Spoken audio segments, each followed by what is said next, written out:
Hello and welcome to Blocked Care. What is it and what do we do about it for Trauma Matters Delaware? My name is Meg Gary and I am Executive Director of A Better Chance for Our Children, and we provide adoption, post-adoption, and foster care services throughout the state of Delaware. I'm really excited to be talking to you about the concept of blocked care and some related topics that I think are really important for anyone who's trying to become more trauma informed, or perhaps you are working with children and families in the child welfare system or related systems, and you just want to learn more. So I'm glad that you are here. Why talk about blocked care? Blocked care is something that can develop when you are trying to care for or work with children who are experiencing blocked trust. So we are going to break down both of those concepts, as well as talk about, broadly speaking, burnout and self-care, because if we are going to make our way through blocked care and burnout, then we need to take care of ourselves. We also need to make sure that we understand what these things look like so we can recognize when we may need support or when others may need support. So let's get started. Let's talk about blocked trust and blocked care.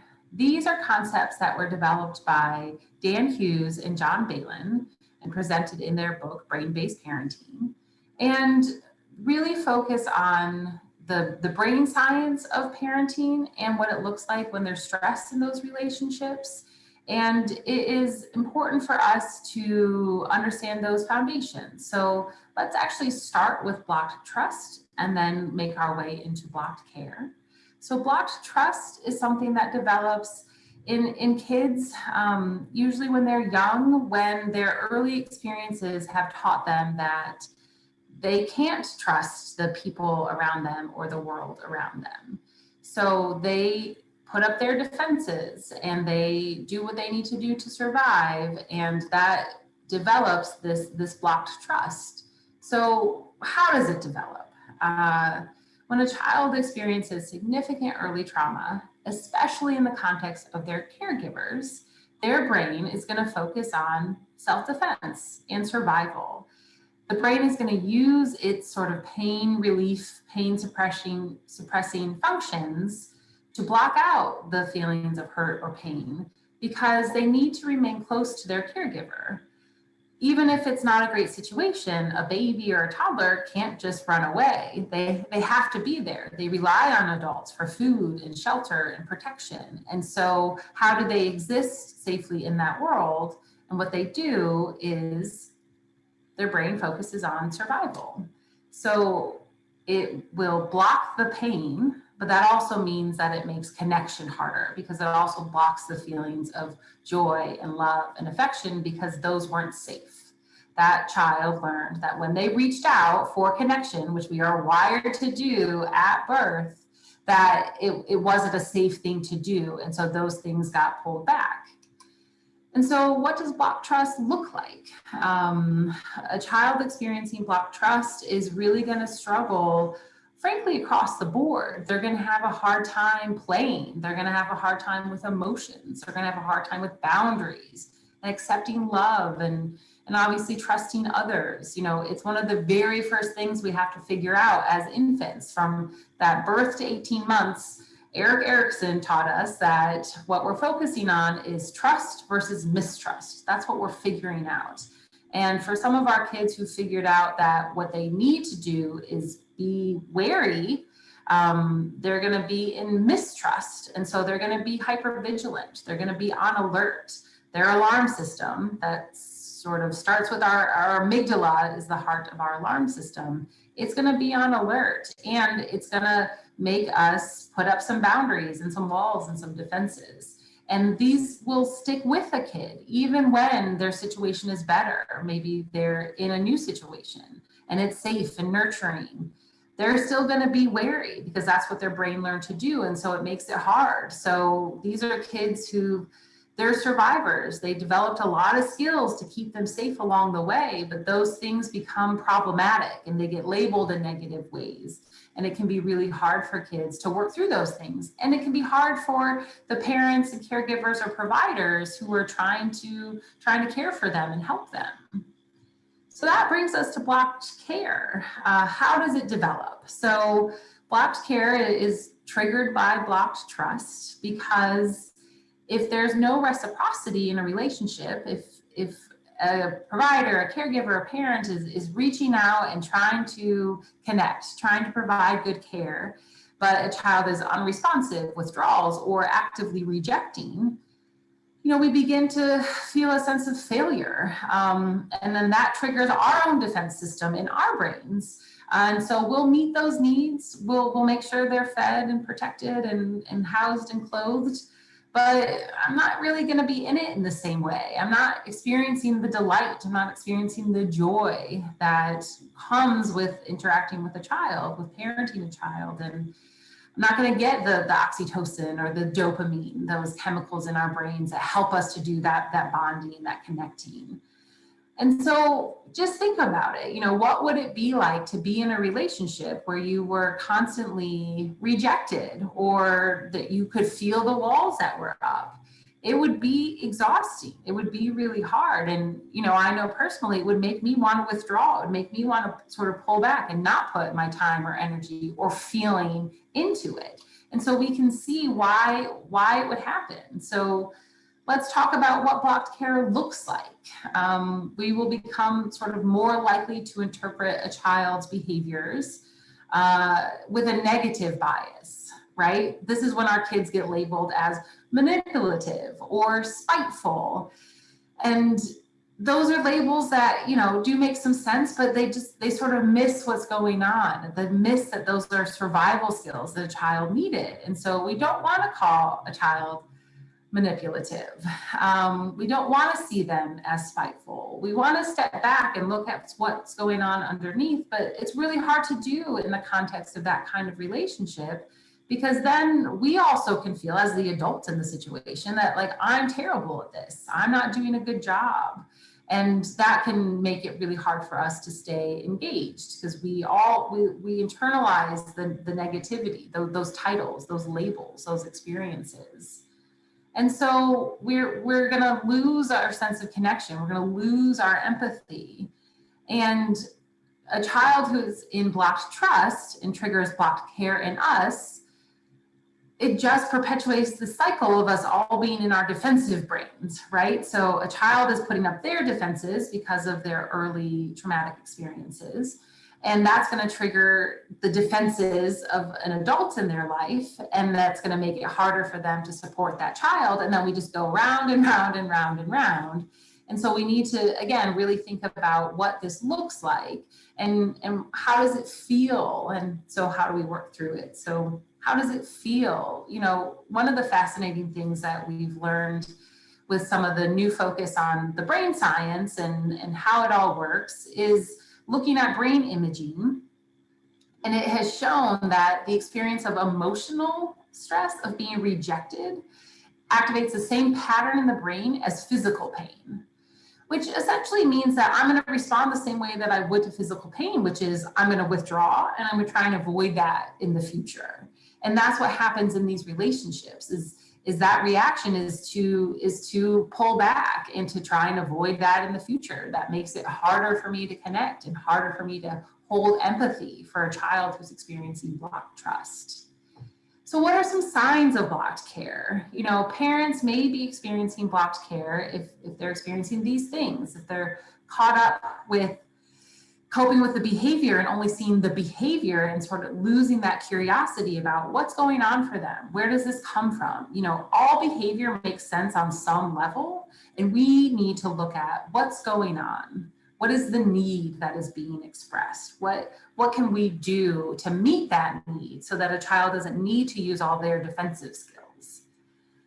And so a parent may also be feeling defensive and on guard, right? We just talked about that in terms of they're guarding themselves from rejection. And then they may feel burnt out, sort of chronically overwhelmed and fatigued.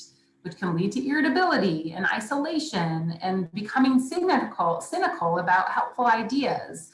So this is, we can all get into this space where we feel like, well, that's not going to work, or that's not going to work, or I tried that and that didn't work. And it's hard to engage in those kinds of ideas and feeling like something will work when we're in this state.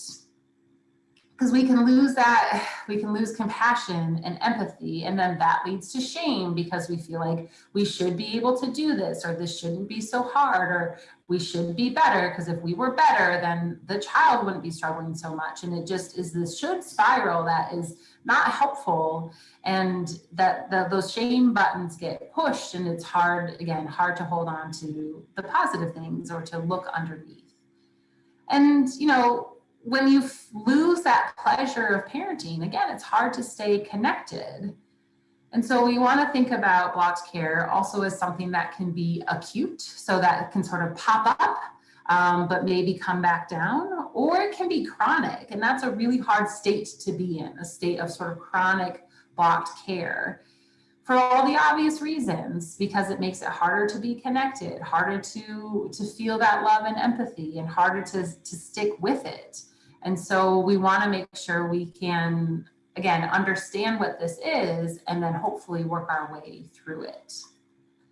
And blocked care is not just for parents. So you may be watching this webinar as a professional, as someone who just wants to learn more, or as a person, parenting a child with some challenges. But blocked care can exist across the board. So yes, these concepts were developed within the context of parenting, but there's often a parallel process with professionals working with a child or working with a parent. So if you were, you can imagine being a social worker, a therapist, a teacher, or a coach, or if you are one of those things, working with a child who is in blocked trust, how does it feel? Imagine how it would feel. It's easy to think that, well, I'm not the one parenting them, I don't do it day to day, but you're still a person reaching out, trying to help, trying to support, and it can be really hard to experience that rejection, experience those challenges. And then think about what would it be like to, be in one of these roles and helping with a parent who is in blocked care. They're really struggling, and we're, again, trying to reach out and offer support, but it's probably they're gonna be in some blocked trust potentially because of their blocked care, where they're gonna have a hard time accepting help. They're gonna have a hard time seeing that there's hope. And so that can trigger some blocked care in us as perhaps professionals, as friends or colleagues of folks who are in blocked care. So it's this cycle that we need to be aware of and see what we can do to help. And blocked care is obviously closely related to burnout, which, is a term we hear all the time. We're going to talk about what it actually looks like. What does it mean? Because it's real, people, and we should respect it. We should respect the reality of burnout. It puts us at a greater risk for blocked care. And the past year and a bit, we've all been living through a pandemic. So we're all at greater risk for blocked care and burnout. If we think about the things we've experienced, I'm sure as we look at the list of, what blocked care looks like and what burnout looks like, we can all check a lot of those boxes because we've lost some energy. We're getting exhausted. We're depleting our resources. And sometimes we're so in it, sort of surviving day to day, that recognizing these things can be really difficult. And so that's why hopefully you're going to be able to take some of this with you for your own life or to be able to share with others. So what are some signs of burnout? What you would expect, starting to feel more cynical or critical, being irritable or impatient, lacking that energy to be consistently productive, finding it hard to concentrate, feeling sort of foggy, that decrease in feeling effective, using food, drugs, or alcohol to feel better or to simply not feel, maybe a change in sleep habits, or again, some of those physiological things that happen, unexplained headaches, stomach aches, or other physical ailments, a heightened sensitivity to emotions and environment, or perhaps some depersonalization where you've just gotten to that phase where you're just like, I don't really care. You sort of stop seeing the person in front of you, the story in front of you, because it's too hard. You're just going through the motions. And so we want to be aware of all of these things. Be aware of what you're feeling, what big feelings are being triggered, what is going on in your body. I'm very aware of my shoulders that creep up when I'm feeling stressed, and my jaw that clenches when I'm feeling stressed, and the headaches that come because of those things. I'm all scrunched up. So even just the act of consciously like letting ourselves out, feeling a little looser, can help just that little bit. So we want to think about, what else can we do? And what it comes down to is, we have to take care of ourselves. It is truly an ethical obligation, I think, as humans, let alone as parents or partners or professionals. It's something we need to prioritize, and it's often low on our list. But when self-care is at the top, everything that comes after it on the list benefits. So why do we have such a hard time making self-care a priority? Let's look at some perceived barriers or actual barriers to self-care. I think a big one is this culture of do more. I think we exist as a culture of always feeling like we should do more, can do more, and we identify with doing more, and we have a hard time slowing down because somehow maybe it feels like a weakness or feels like something that we shouldn't be making time for. And so just that general cultural expectation that is real or perceived can make it really hard.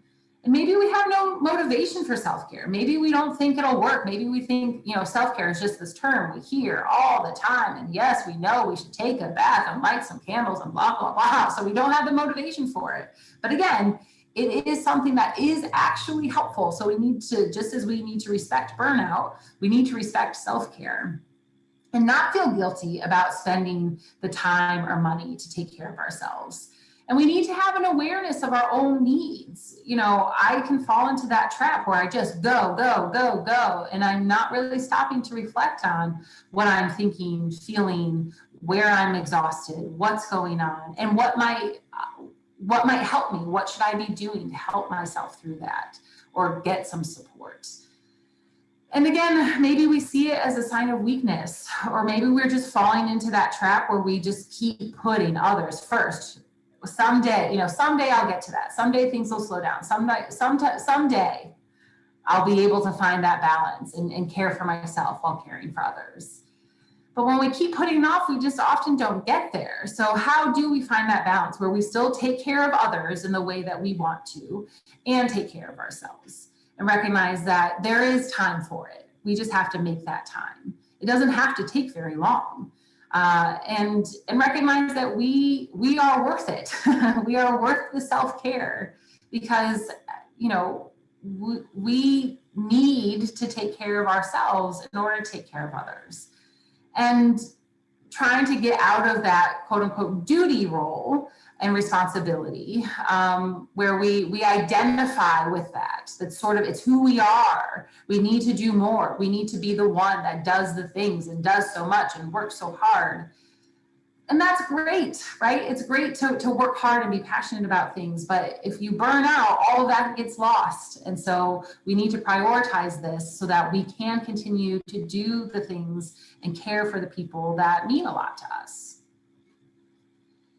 So again, why should we make it a priority? Here's one more way to look at it, which is the stress cycle. So this was presented in a book called Burnout by Dr. Emily Nagoski and Dr.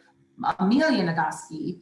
And they talk about the idea that we live lives with a lot of stress, but we don't complete the stress cycle. So what does that mean, right? So if we think about sort of how our brains and bodies work, how we're wired, and how those things are very deeply rooted sort of in our evolutionary experience from our ancestors, our bodies are wired to keep us alive and to help us survive. So when a stressor comes up, it triggers our alarm system and gets us ready for fight, flight, freeze. And when our body is ready for fight and flight, we get flooded with we get flooded with adrenaline, we get flooded with cortisol, our stress hormone, and we're ready for the action. But the problem is, in our lives, there's not usually something that we actually need to run from, like physically run from, or something that we need to physically fight. There are different kinds of stressors, but our body prepares itself in the same way, just in case, because it needs to be ready to keep us alive. And so we get ready for that kind of stressor, and we get flooded and our body gets prepped, but we don't actually run or fight.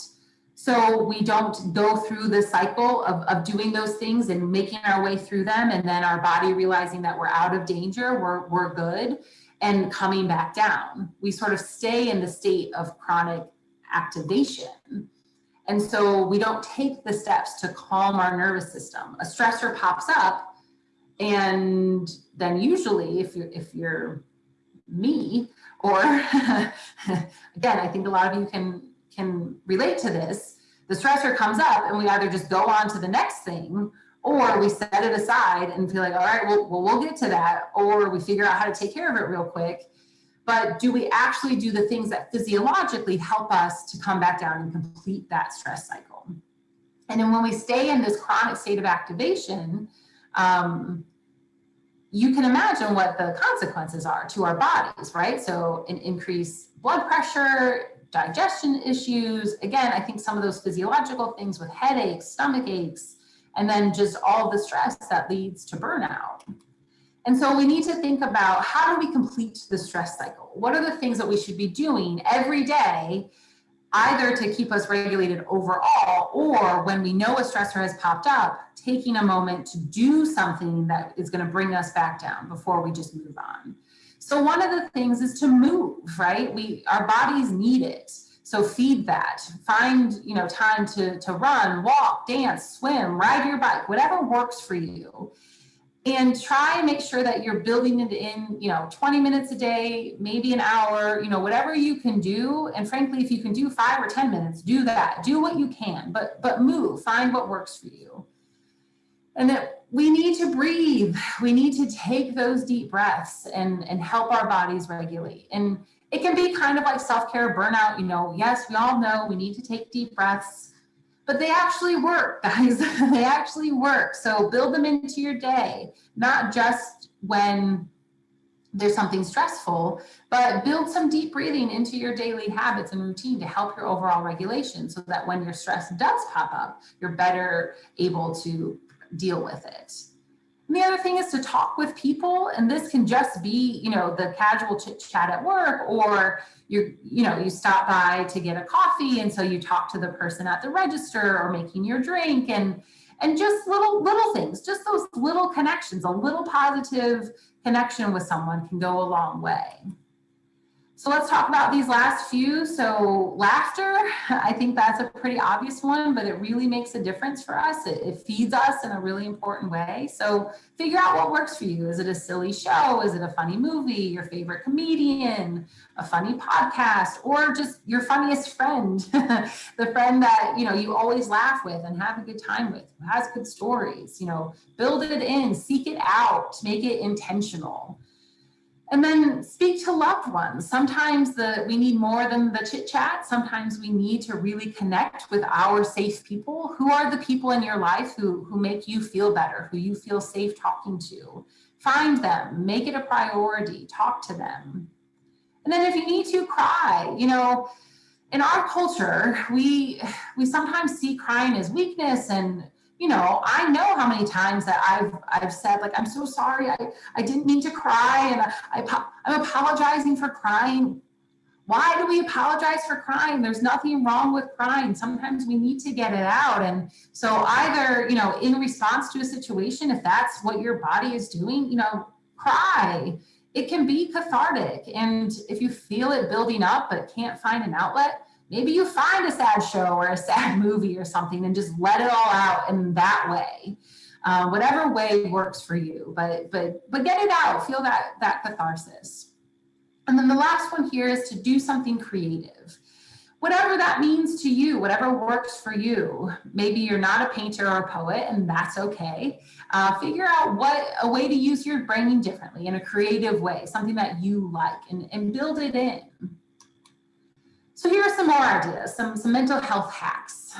Mindfulness, right up there along with the breathing is something that we hear a lot about, but maybe don't put enough time or energy into, maybe don't respect. Let's respect the mindfulness.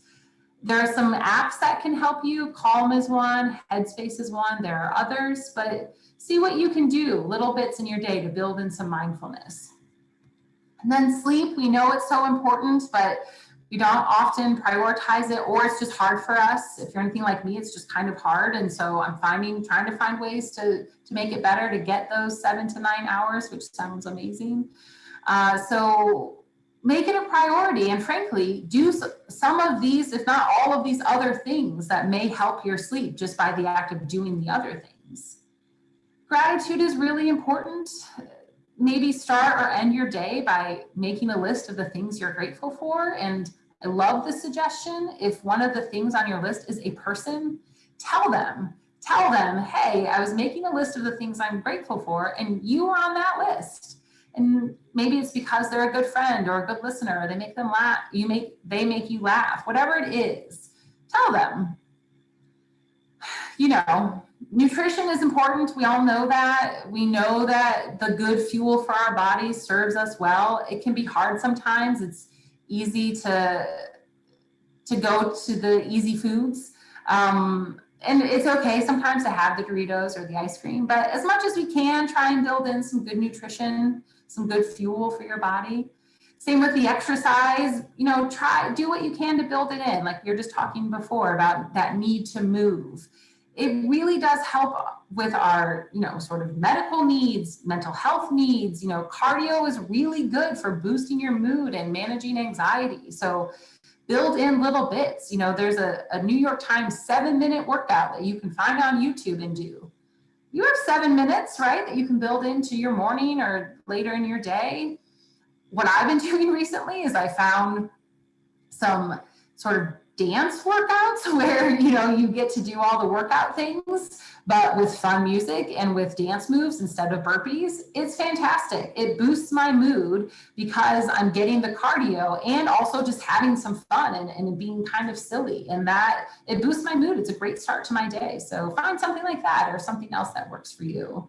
Nature is really important. 20 minutes, just 20 minutes in nature can decrease cortisol, our stress hormone. So find a way to notice nature, to be in nature, and notice, right? Like, don't just, I fall into the habit of just walking my dog. But there are beautiful trees on my street, and right now it's spring, and so I should be looking at the flowers and what's blooming, and really try to be mindful about your time in nature. Community and connection are ones that are obviously important as well. Again, as humans, we are wired for survival. We're wired for community. So get involved, find what connections work for you. And then the last one is giving. Give of your time, give of your money, random acts of kindness, whatever it may be. It feeds others, but it also feeds us. So find ways that work for you to give. So we've talked about blocked care, which is triggered by blocked trust. We've talked about burnout. We've talked about some things that we can do. So what do we do with all of that? And my first suggestion is to make a plan right now. Right now. Write some ideas down. So if maybe through the discussion of blocked care and blocked trust, there were some people that popped into mind, maybe write them down, real quick. Just a kid that you maybe work with or know that you think maybe what's going on for them is some blocked trust. Maybe, those early experiences are hanging on, and we need to dig a little deeper or look at their behavior in a different way. Or maybe you're thinking about a parent who, they do love their child. They're just having a really hard time. They're stuck in some blocked care. How can I support them? Or maybe you're thinking about yourself or a colleague. So just jot it down. Figure out maybe what you can do to support. So do that. And also make a plan for your self-care. Write it down. Pick something easy and manageable to start. That's always the best when you're trying to do something new. Pick something that you already like doing. Maybe something that's easier to incorporate. And if you can, plan with a buddy. It's always nice to have someone else to try something new with, or maybe someone that you know also needs some self-care and you can be doing it together or checking in. So if you can, plan with a buddy. And as I said earlier, remember that taking care of yourself will help you take care of others. If no other reason comes to mind to prioritize your self-care, then remember that doing it will help you take care of others. So if that's what you're passionate about, if that's what you really want to be focusing on, then you have to take care of yourself in order to do it well and to be able to do it in a sustainable way. Because if not, then that leads to the burnout. So I want to end just with this final thought, which is hope. You have to hold on to hope. At the end of every day, try and reflect on what has gone well that day. Whatever it is, what has gone well that day. Think about what was important to you in that day, that little bits that you can hold on to, because even the smallest things can demonstrate that there's progress and that we can hold on to that hope. And I think today, reflect on the fact that you spent some time watching a webinar to try and learn and grow and maybe support yourself or support others in a new way. And that's something to hold on to. And that's something that gives me hope, and hopefully something that gives you hope as well. So once again, I am Meg Gary with A Better Chance for Our Children. Please feel free to reach out. My email is listed here. Our website is listed here. If you have any questions about what was discussed today or about our services, whatever it may be, please feel free to reach out. I'd be happy to talk to you and happy to help. So thank you again for taking the time to watch this webinar. I hope it was helpful, and please feel free to reach out.